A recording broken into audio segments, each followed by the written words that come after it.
Welcome. Welcome to this learning session on one of the most influential and widely adapted cybersecurity model in the world, the NIST Cybersecurity Framework or CSF. Whether you are a cybersecurity student or a risk management professional or someone responsible for safeguarding the digital systems, the NIST CSF provides a secure, flexible, and risk based approach to managing and improving your organization's cybersecurity posture. Developed by the National Institute of Standards and Technology, this framework was originally designed to protect critical infrastructure in the United States. But over the years, it has evolved into a global standard adopted by organizations of all size across every sector. In this video, we are going to unpack the core structure of the framework, its five foundational functions, which is identify, protect, detect, respond, and recover, and explore how it serves as a guiding compass for building a resilient cybersecurity program. More importantly, we'll connect the dots to vulnerability management. We had a detailed session, a two-part session on vulnerability management earlier. You can start with there and then graduate itself to this video if not done already. We will understand how the NIST CSF helps organizations proactively discover, prioritize, and mitigate weaknesses before they become an incident.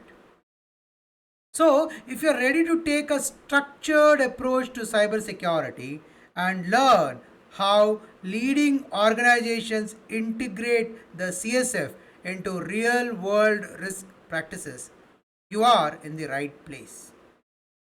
This is your host, Savit Vittal Salian, and in the next few minutes, we'll walk through the NIST CSF together. Clearly, practically, and from the perspective of building a cyber resilience through effective vulnerability management. So, let's begin. Welcome and namaskaram. In this part 2, we will be covering the agenda as shown. We'll have an overview. We will try to map the vulnerability management to the NIST. Then we will look at the life cycle. We'll look at the implementation, the benefits, the challenges in integrating the vulnerability management with CSF, recommendation and roadmap for integration. I hope this is interesting. So let's start the journey.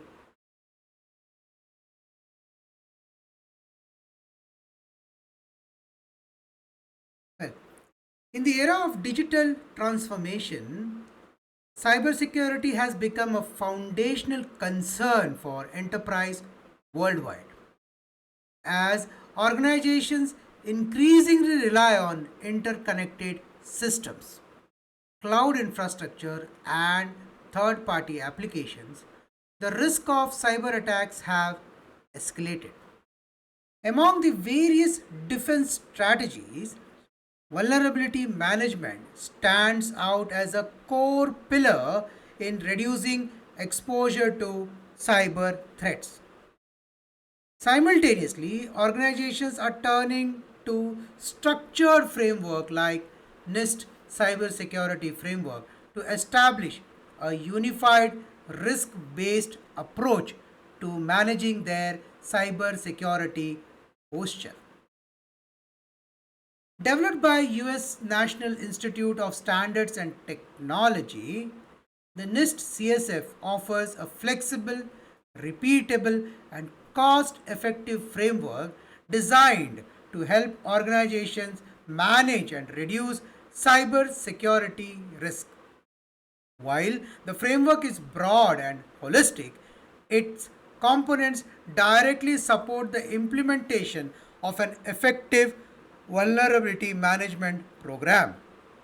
This video explores how the five core functions of NIST CSF, which is identify, protect, detect, respond, and recover, intersect with the life cycle, governance, and optimization of vulnerability management.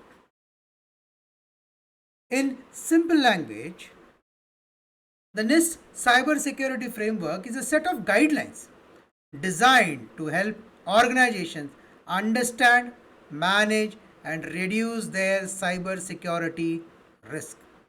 Think of it as a roadmap that shows you how to protect your digital systems, from identifying what you need to secure all the way to recovering from a cyber attack. It was created by the National Institute of Standards and Technology in the United States, but it used today around the world by companies, governments, and even schools. The framework is built on five core functions. First, identify means what do I have that needs protection? It's about knowing your assets, systems, data, and risk. The next is protect, which is about how do I keep it safe while using a security tools or policy, access control, and training. The next is detect, which is how will I know if something goes wrong, which is about using monitoring, alert, and threat detection. The next is respond. What will I do if there's an attack? Need to have a plan to contain, communicate, and resolve. Last is recover. How do I get back to normal? Which is about restore operations, improve plans, learn from the incident. These five steps help an organization build a cyber security strategy that is practical, repeatable, and focused on risk. Now, why is it important? Well, it helps identify gaps in your cybersecurity. It's important because it gives a common language so everyone, tech team, executives, and partners can understand the plan. It's important because it's flexible. You don't have to follow it all at once. You can start small and grow. It aligns with the other standards like ISO 27001, CIS control, and risk based governance model. Now, how does it help in vulnerability management? Well, from a vulnerability management perspective, identify help identify helps you find what assets are at risk, ensures those systems are properly configured and updated, enables you to find vulnerability early using tools and scans, helps you act fast when a weakness has been exploited, and ensures you learn from each incident and improve the system. In summary, the NIST cyber security framework is like a cyber security compass. It helps you navigate risk, protect your systems, and stay resilient step by step.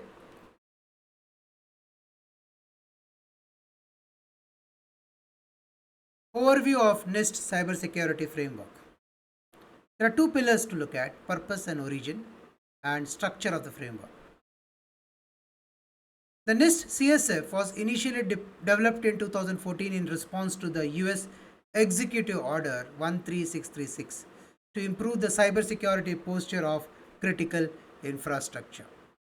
Since then, it has evolved with CSF 2.0 released in 2024 into a globally adapted best practice model for risk based cybersecurity management. Second pillar, the CSF is organized into three main components: the core, which is five high level functions, which is identify, protect, detect, respond, and recover, further divided into categories and subcategories. The next one is implementation tiers, describes how deeply cybersecurity practices are ingrained in the organization. whether it's tier 1, which is partial, to tier 4, which is adaptive. The profile is tailored cybersecurity goal based on business needs and risk tolerance. In simple language, purpose is why was it created? The purpose of NIST CSF is to help organization understand and manage cyber security risk, build a strong, flexible cyber security program, protect systems, data, and people from cyber threats. It's meant to be voluntary, not mandatory. But do note it's widely used today. It's meant to be flexible, which means you can adapt it to small or large organizations. It's meant to be a way to improve communication between technical team and leadership. Think of it as a toolkit for creating a smarter, safer cybersecurity strategy. Coming to the origin, where did it come from? Well, it was developed by National Institute of Standards and Technology, NIST, in the US. First published in 2014 after the presidential executive order. Originally designed for critical infrastructure sector like power, water, banking, but now used globally by businesses, governments, and institutions. It has become a global best practice because of its clarity, depth, and real world relevance. Structured. So, how is it organized? Well, the NIST CSF is built around three main components.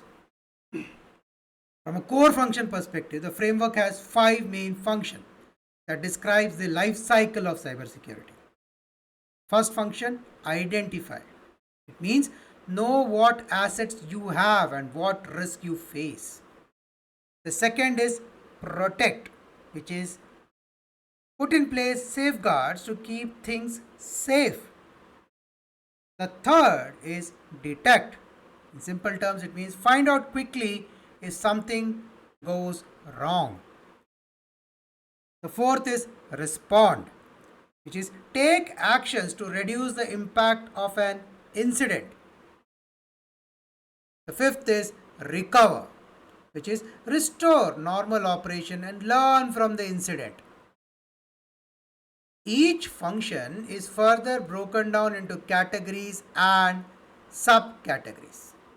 That's totaling near 100 detailed activities. Well, from an implementation tier perspective, these describe how mature or advanced an organization is in applying cybersecurity practices. Tier 1 is partial, informal, or ad hoc. Tier 2 is risk informed. Tier 3 is repeatable. Tier 4 is adaptive, that is fully integrated and improving. These tiers help organization understand where they are and where they want to go. The next is profiles. Now, what's a profile? A profile helps you customize the CSF to your businesses. It compares your current state with your target states, helping you plan improvements. It's like setting your cybersecurity goals and tracking your progress. In summary, the NIST CSF is a globally trusted framework that helps organizations identify, protect, detect, respond to, and recover from cyber threats. It was built by NIST in US and is used by organizations of all sizes to manage cyber security risk in a structured, flexible, and business friendly way. I hope this helps set the perspective and overview in the correct order. Let's now look at mapping the vulnerability management to the NIST CSF core function.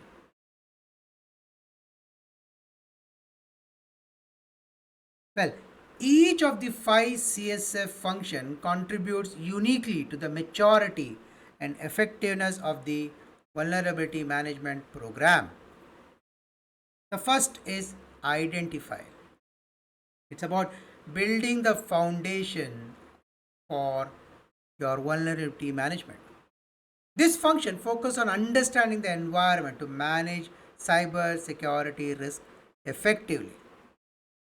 The relevant categories are asset management, risk assessment, and governance. The VM alignment or the vulnerability management alignment has asset inventory, risk assessment, and governance. Asset inventory, it's a complete and accurate inventory of hardware and software assets is the foundation of vulnerability management. Without knowing what exists, you cannot scan for vulnerability effectively. When it comes to risk assessment, organization must categorize assets by business importance and risk exposure to prioritize vulnerability accurately. Governance perspective, you need a clear policy, roles and responsibilities, ensuring accountability in the vulnerability life cycle. From a best practice perspective, you need to integrate CMDB with your vulnerability management tools. You need to regularly update asset criticality rating. You need to define a VM policy aligned with the NIST RMF and internal GRC structure. The next one is the protect, which is reducing the attack surface. This function emphasizes preventive control to safeguard systems and data. The relevant categories have access control, awareness and training, data security, and protective technology. From an vulnerability management alignment perspective, it has configuration management, which is misconfiguration are a leading source of vulnerability. Regular configuration audit help reduce the attack surface. The next is patch management under the alignment, which is timely updates and patches are critical VM controls. Security training is one more aspect of the alignment, which is end users and system admins should be trained to identify social engineering vectors and apply security updates correctly. From a best practice perspective, you need to enforce patch SLAs based on severity. Example, critical vulnerability within 7 days. Automate configuration baseline checks using CIS benchmarking. Include vulnerability management metrics in security awareness dashboards. The next aspect in this is detect. Well, which is identifying the presence of a threat. This function focuses on discovering abnormal activities and vulnerability in real time. From a relevant category perspective, it has anomalies and events, security continuous monitoring, and detection processes. Now, from an alignment perspective, it has continuous vulnerability scanning, which is about regular or real-time scanning, is essential for early detection. The threat intelligence integration, which is about real-time feeds and predictive analytics, help prioritize the risk. The sign correlation aspect is one more of the alignment, which is about mapping known vulnerabilities to actual alerts, enable threat-driven prioritization. From a best practice perspective, use agent-based scanners for real-time coverage. Integrate the EPSS and VPR for risk-based detection. Correlate vulnerability data with the Mitre attack TTPs for enhanced threat visibility. The next pillar is the respond aspect. That's taking action on detected vulnerability. This function covers the process of containing and mitigating incidents. The relevant categories here are response planning, analysis, mitigation, and improvements. From an alignment perspective, it has incident driven patching, that is, when vulnerabilities are actively exploited, fast track remediation becomes critical. Remediation playbook is one more aspect of the alignment, that is, having a predefined action, streamline the process of response.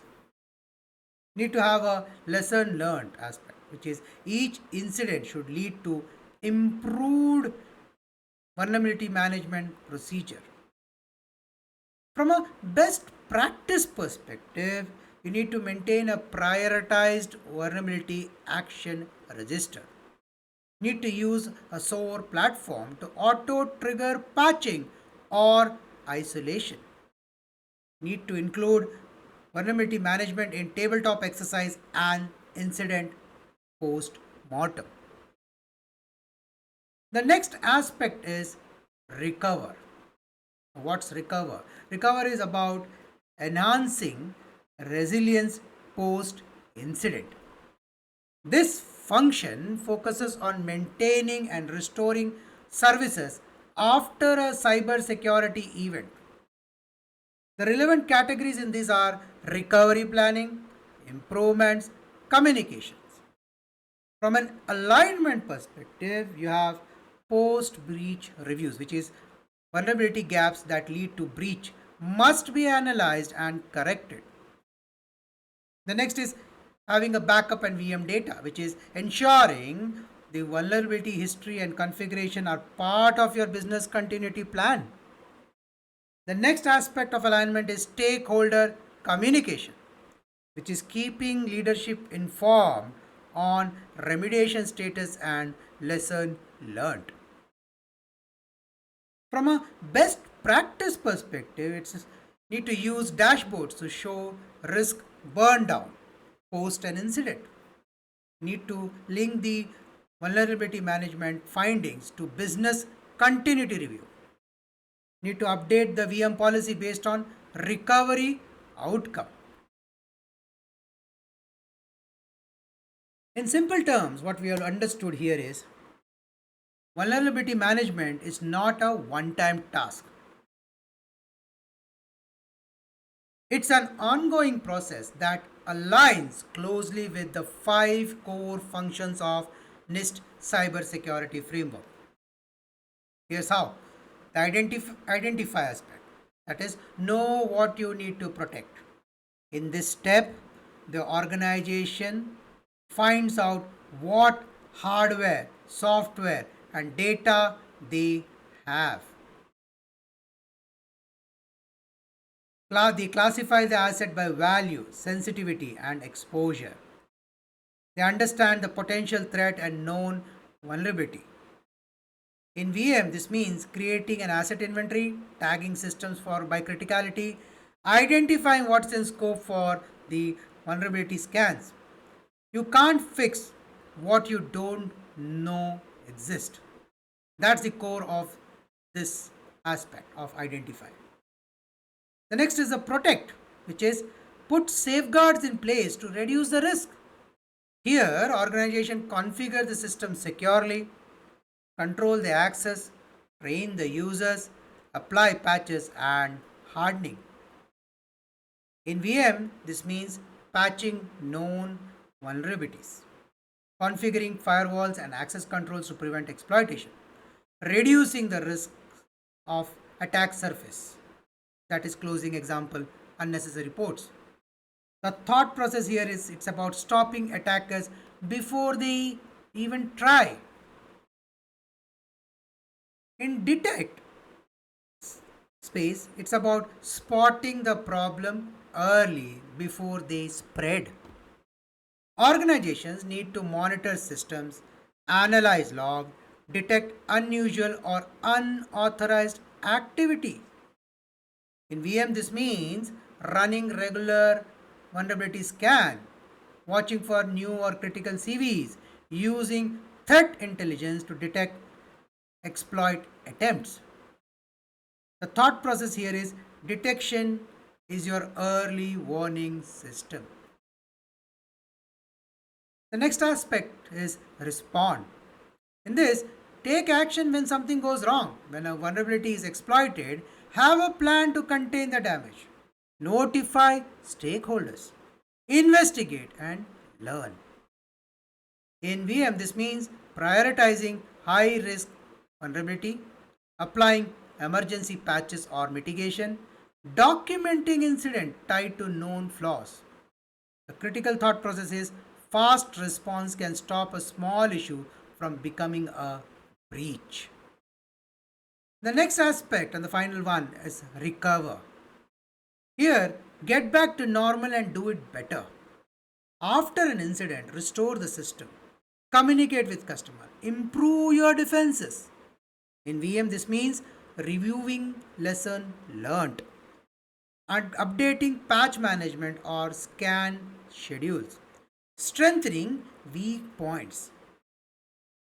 In this, the thought process is recovery is not just fixing, it's improving.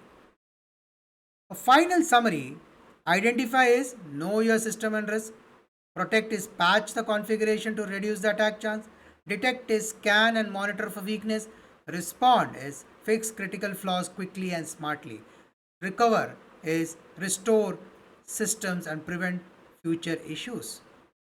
Now, vulnerability management isn't a separate task. It's a core part of your cybersecurity strategy, fully supported by the NIST CSF model. I hope you understood these 5 pillars on the core function.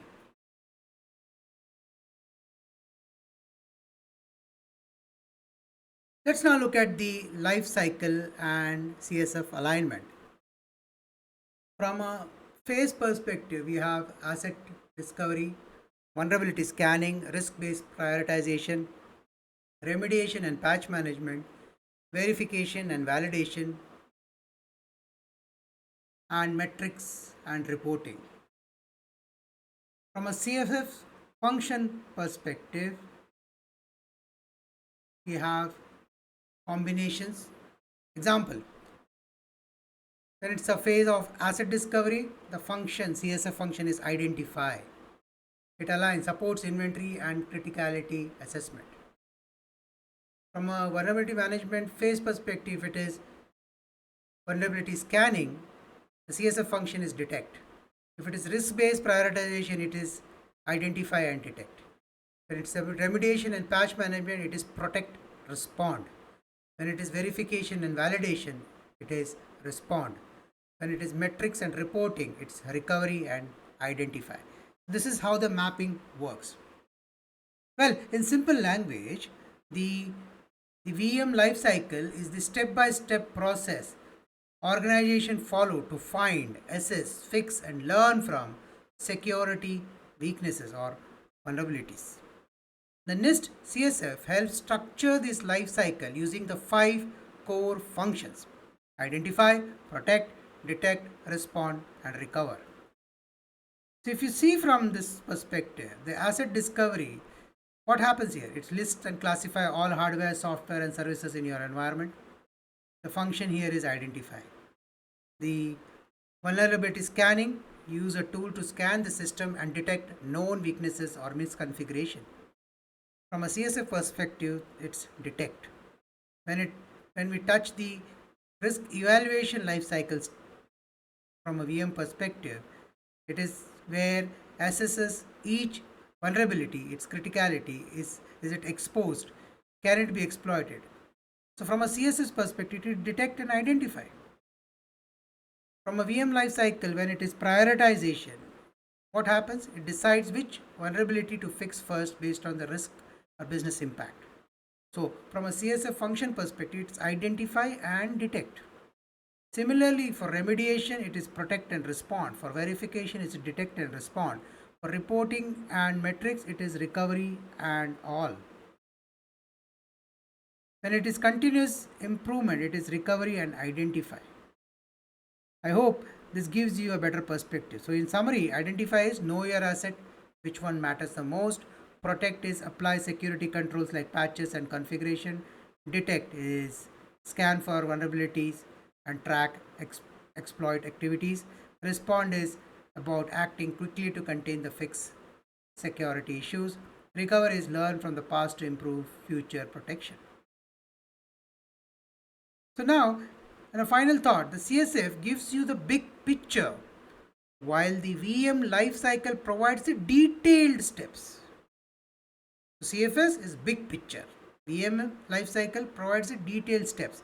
When combined, they ensure your organization is not just reacting to the threats, but actively managing and reducing the cyber risk. Let's now look at the implementation tiers and maturity in a VM. Well, we have quite a few. We have tier 1, which is partial, tier 2, which is risk informed, tier 3 is repeatable, tier 4 is adaptive. Organizations should aim for tier 3 or higher to ensure a resilient VM program. In simple language, the NIST Cybersecurity Framework include implementation tiers to describe how well an organization understands and manages their cybersecurity risk. They also help measure how mature your vulnerability management process is, ranging from ad hoc and reactive to proactive and optimized. To break it further, what is tier? Tier is partial. What it means? Well, activities are unstructured and reactive in tier 1. So, how does it look in the VM perspective? Well, there is no formal VM program. Scans are rare and only after an incident it is triggered. Patch discussions are random or manual. That's tier 1. What's tier 2? Well, it's categorized as risk informed, which it means some process exist and some risks are understood. Which means occasional vulnerability scans are conducted. Risks are considered but not always followed up. Limited tracking or reportings are seen in this tier 2. Now what's tier 3? Tier 3 is categorized as repeatable, which means standards, policies, and procedures are in place. Regular scanning and patch cycles are observed. Formal prioritization and remediation processes are in place. There are defined metrics and ownership. So that's tier 3. And the recommendation is to aim for tier 3 and higher. Now what's tier 4 then? Tier 4 is wherein the VM is integrated with risk strategy and continuously improving. So this is where real-time vulnerability detections are in place. Context-aware risk-based patchings are done. Automated workflow and dashboards are in place. And lesson learned drives further improvements. So that's tier 4. Now, why this matters in VM? Well, it helps you benchmark your program where we are today. It guides continuous improvement, which is how can we do better. It supports compliance audit like 27001, NIST, SOC 2, etc. It helps technical efforts with business risk priorities. This is why VM matters. Now, tips for level up maturity. Start with tier 1, tier 2. Start with asset discovery and basic scanning. Then move to 3, which is build a formal policy, tracking systems, and SLA based patching. That's part 2.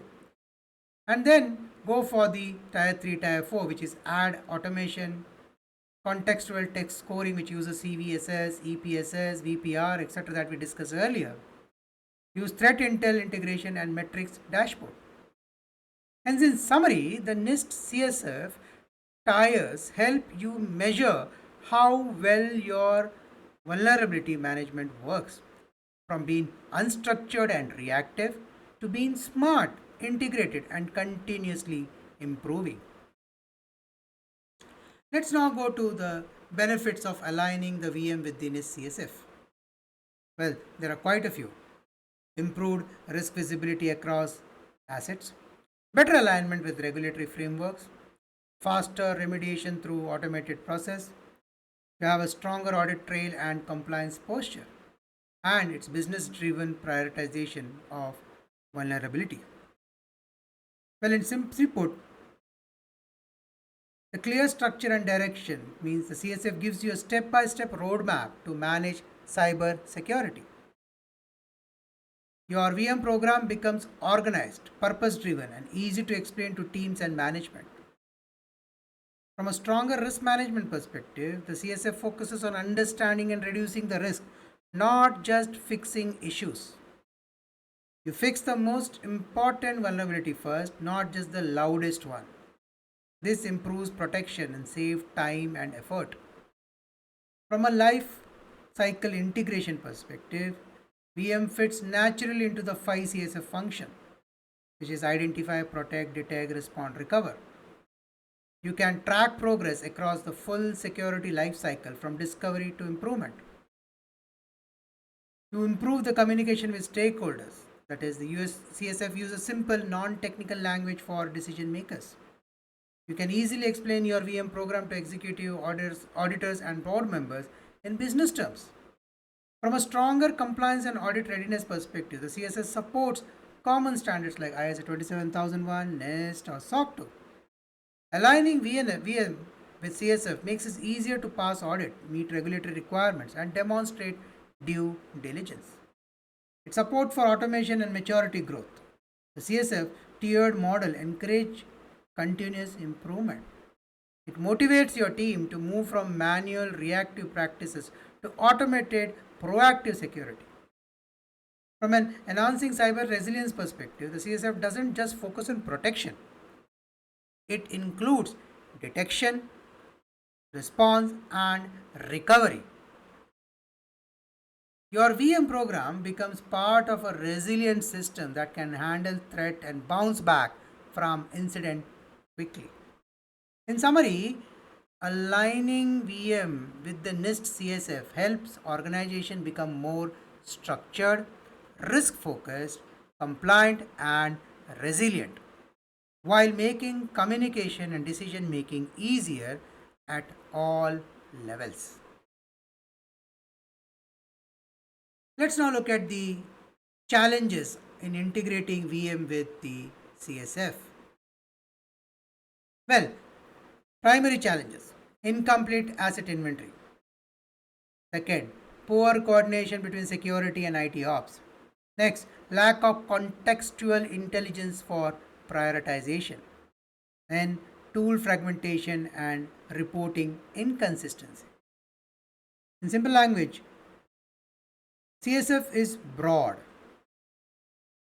Teams sometimes struggle to understand where exactly VM activities like scanning, patching, and prioritization fit into the framework. This leads to confusion, gaps in coverage, or duplicated efforts.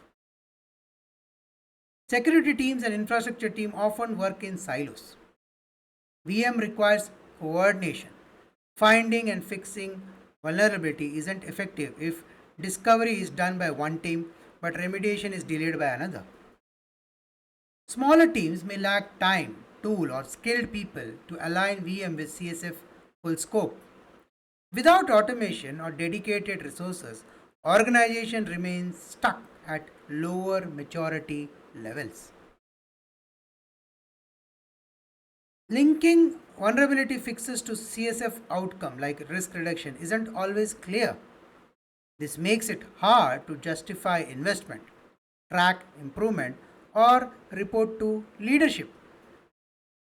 Organizations use many tools like scanner, patch managers, asset system, but they don't always talk to each other.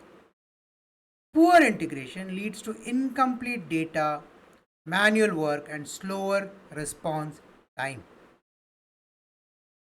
CSF doesn't list exact tools or tactics, just outcome and objectives. Teams may struggle to translate CSF guidelines into practical VM actions, like what to scan, how often, and how to respond. Leadership may not fully understand VM's role in the CSF alignment. Without management support, it's hard to get resources, prioritize patches, or push organization wide changes. In summary, the challenge, if an impact, if we look at it, when the challenge is unclear VM CSF mapping, the impact is there is disconnected or partial implementation. When the challenge is about siloed team, the impact is slower remediation and poor coordination. When the challenge is limited time and tools, the impact is incomplete coverage and missed risk. When the challenge is weak metrics and reporting, the impact is hard to show value or progress. When the challenge is poor tool integration, the impact is manual errors and missed vulnerabilities. When the challenge is abstract framework guidance, the impact is difficulty in turning CSF into real world steps. And when the challenge is lack of executive understanding and support, the impact is low prioritization for vulnerability management in strategic planning. As simple as that. So now you understand the challenge and the impact. Recognizing these challenges is the first step towards overcoming them and building a vulnerability program that is fully aligned, efficient, and CSF mature. Now let's look at the recommendation and roadmap for integration. Well, there are three phases. Phase 1 is foundation, wherein phase 2 is operationalization, phase 3 is optimization. Well, start with asset entry in simple terms. Align with the CSF identity aspect. List all the device, servers, software, cloud assets in your environment. You can't protect or scan what you don't know. That's your thought process. That's what should be there in this part. Next, create a basic policy. What will you scan? How often you will scan? Who responds to it? How are high risk items prioritized? Clear rules help everyone work together and stay consistent. Hence, this is an important step. Next, use the scanner, the vulnerability scanner like Qualys or others, to regularly scan your systems. Why? Because scan helps you find weaknesses before attackers do. Next is, don't try to fix everything at once. Focus on the critical issues with real business or security impact. Why? Because this reduces the overload and maximizes your protection. Next, patch vulnerabilities. Change weak configuration or isolate exposed systems. Then rescan to confirm whether you achieved your objective. Why? Because fixing without verification leaves the risk behind. Next, track metrics. How many vulnerabilities? How long did it take to fix? What's recurring? Why? Because reporting shows progress and gets leadership attention.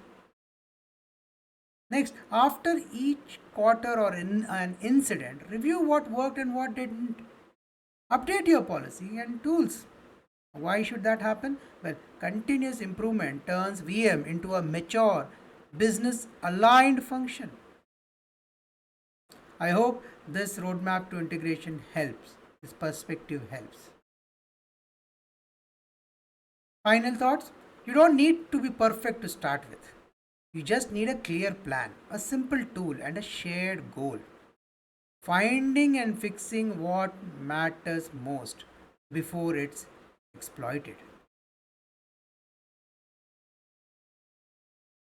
So, what you have is a checklist against the function. This is what we discussed. You can pause the screen, take a screenshot, check against your own list, or build it from here. Take this as a start point. In conclusion, the NIST Cybersecurity Framework offers a robust risk-based model that complements and strengthens vulnerability management.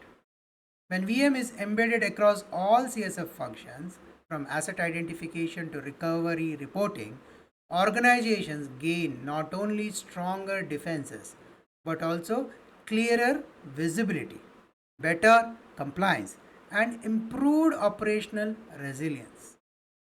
In an environment where cyber threats are evolving faster than ever, the synergy between the structured framework like the NIST CSF and disciplined VM practices can transform a reactive security posture into a proactive, predictive, and risk informed defense strategy. I hope this helps you with the right perspective. I hope this video has helped you to understand the context of vulnerability management specifically from a NIST cybersecurity frame perspective. With this, we conclude this part 2 of the vulnerability management series.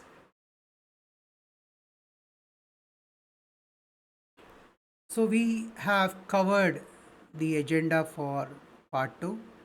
We looked at introduction, we looked at overview, we looked at the mapping of VM. Then we looked at the life cycle, the implementation aspect, the benefits, the challenges, and the recommendation. I hope this has been useful for you. If you believe this has been useful, do like and comment with anything that you think is relevant. Do subscribe if you think this brings value to your table. Important is do share it with anyone you think within your team, outside your team, especially the risk managers, risk teams, or any new one who wants to be a good risk manager or an auditor or a control executive or want to get associated with regulators. Do share this video so that they can benefit from this.